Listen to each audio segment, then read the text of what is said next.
Hey 4xe fans, I'm going to go through my light setup today. I've had a lot of messages and a lot of comments asking me like, how does my light setup work? How are things working? If you notice, like here's just normal. You know, if you put on your high beams, then that's how the high beams work. But in mine, if I enable my cowl lights and the lights down on my bumper and my stealth light bar, when I turn on my high beams, those all come on along with the high beams. And I've had a lot of questions asking like, how does that work?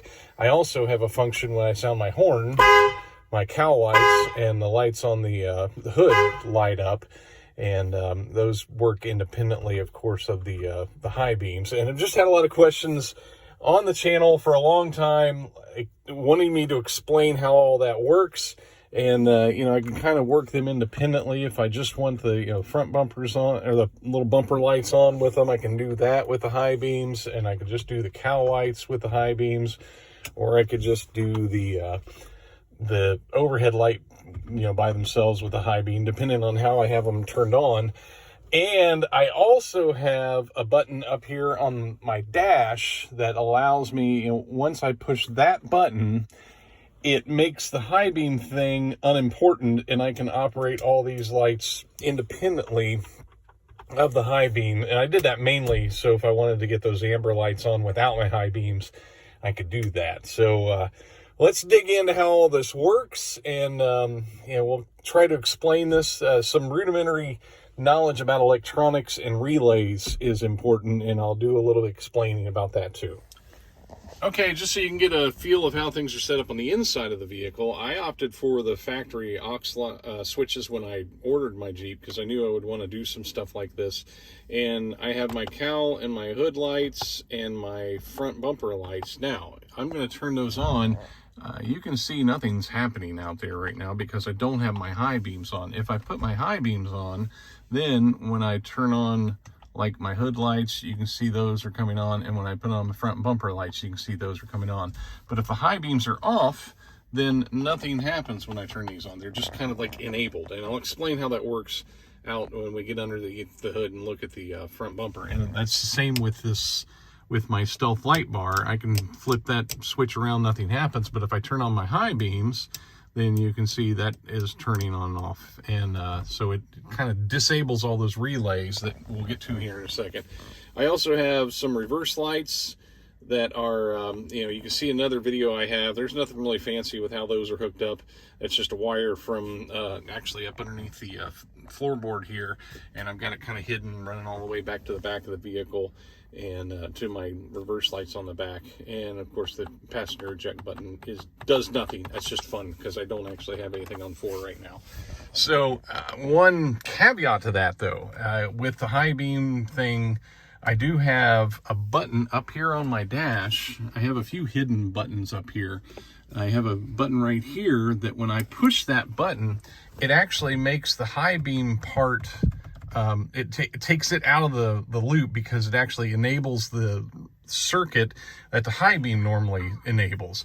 So right now, even though I don't have my high beams on, in fact, I can turn my lights all the way off, my headlights all the way off, and I have full control over all of these lights. If I turn off my hood and cowl lights and my front bumper, if I turn that off, I can operate those independently of the high beams. And I did that mainly so I could get the amber lights. If I really wanted that during the winter sometime, I can turn those on without any other lights on. But that's kind of how that's set up. The other buttons I have up here, not important to this video, but I have my pedestrian warning system bypass set up there, and an LED bypass. All that does is disable this LED strip when if I'm charging someplace and I don't want it turned on. I can turn off my LED switch, and then I can turn off my pedestrian warning system. If I pull up to a drive-through and during the summer, the air conditioning's on, I can hit my AC pump off, and then I can turn off my pedestrian warning system, and it kind of quietens everything down and makes it nice and quiet for that. So that's kind of where all that is on the inside. Let's go out under the hood to my relay bank, and I'll explain all that from out there. So this is my relay bank that's under the hood, and to understand how this all works, we have to first understand what a relay is. A relay is a lot like a light switch in a lot of ways.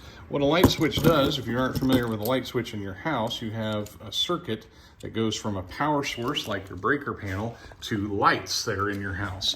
And the switch is the thing that just goes in the middle of that circuit and disrupts it, like opens it, if you will. So you take your finger and you put it on the light switch, that closes that circuit and allows power to flow from the power panel to your light bulb. And then when you turn off that switch, you're opening that circuit so that power can't flow from the panel to the light bulb anymore. That is really what a relay does. A relay is just a switch, only instead of your finger on the switch, it takes voltage, a very minute amount of voltage, in on one of the leads and becomes your finger turning on a switch. So you have power, just like a switch, you have power coming in and power going out. That's what a relay does. You have power coming in and power coming out, and you're just using a minute amount of voltage from another source to activate that switch to be your finger on the switch. So this is a basic idea of what a switch looks like in a circuit. And this is very similar to our 120 volt understanding of how switches work, only in a car we're using 12 volts instead of 120 volts AC. We're using 12 volts DC, and we're running a wire to a switch, and that switch is either in an open or closed state. Right now it's in the open state. If we took our finger and put it on a switch, you know, there are different types of switches you can get for cars, not like this, but if you put your finger on the switch and turned it on, that would carry the circuit on and activate your light. In the event of a relay, instead of putting your finger on the switch, we have another 12 volt source out here that we use to activate that switch. So instead of a finger on a switch, it's 12 volts on a switch, if that makes sense. That's what these relays do. And then we'll get into explaining how I have this all wired up and how these things do what they do. So when you get a box like this, it is going to come like this. This relay is not, or this space is not being used. You can see there are there's no metal down in there. There's nothing going on with this one. It is completely unwired underneath, and it's kind of hard to show all this, but it's got no wires going to it underneath here, and that's what the whole box looks like when you get it. And it comes with these little metal tabs that you put on the end of the wires that you run to it. And then you run those metal tabs, they like insert up in the holes where you need them. And that allows you to take that, make that a relay, a place where you can just plug a relay in like that. Now, it is a mess underneath here. This is a mess of wires. It is a gobbledygook of wires. Now, there are 2 points of ground. You will need ground if you're going to do this, and there are a couple spots over here where you can wire up ground wires, and as you can see, I have several on there. And the reason why this ended up here is your aux wires from your aux switches inside the cab actually show up out here, all 4 of them. And it's going to be hard for me to explain everything that's going on in here, but this big thing right here, this big black one, that is your factory wires, and they come out and they have different colors there. There's like an orange and a green with a red and a purple. 2 of those are like, I think they're 40 amp, and 2 of them are 20 amp or something. I can't remember what they're rated at, but 1 and 2 are a higher rating than 3 and 4. But you basically have to take your feed, if you're in the case of, we'll use the my visual horn as an example. I got up here in the grill and I've traced out, there's 2 horns up in here. I traced out those wires and found where one of those wires was, and I ran a wire, and you can see I've got some of my wires you can still see in here, but I ran a wire around here, so I have a wire that goes to positive 12 volts when I honk my horn and is nothing when the horn is not being honked. That becomes my trigger wire. You remember when we talked about on my drawing about the little 12 volt that comes in?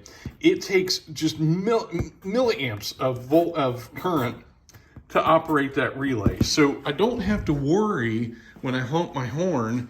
The horn is not directly connected to those lights. You wouldn't want to do that because that circuit is not designed to handle the added electrical load of running, in this case, 6 lights. So I wouldn't want to run a wire from the horn to these lights. And the other reason why I wouldn't want to do that was if I just ran a wire from those lights, from the horn to the lights, when I turned on these lights, the horn would honk, because voltage goes both ways if you don't put something in the way that keeps that from happening, either a diode or a relay.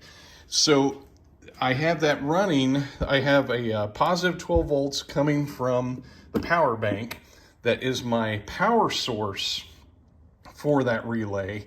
So coming in, the power source is coming from the power bank into the relay, and then it goes out to, it actually goes over to my other relay that just says cowl, but that is my cowl and my hood lights. So the output voltage of that goes on the output of this relay as well. And the reason there's multiple relays in there, that way if I turn on my lights, the horn doesn't honk. And if I honk my horn, it doesn't backflow any further than that point. I'm not throwing voltage in places where it doesn't need to be.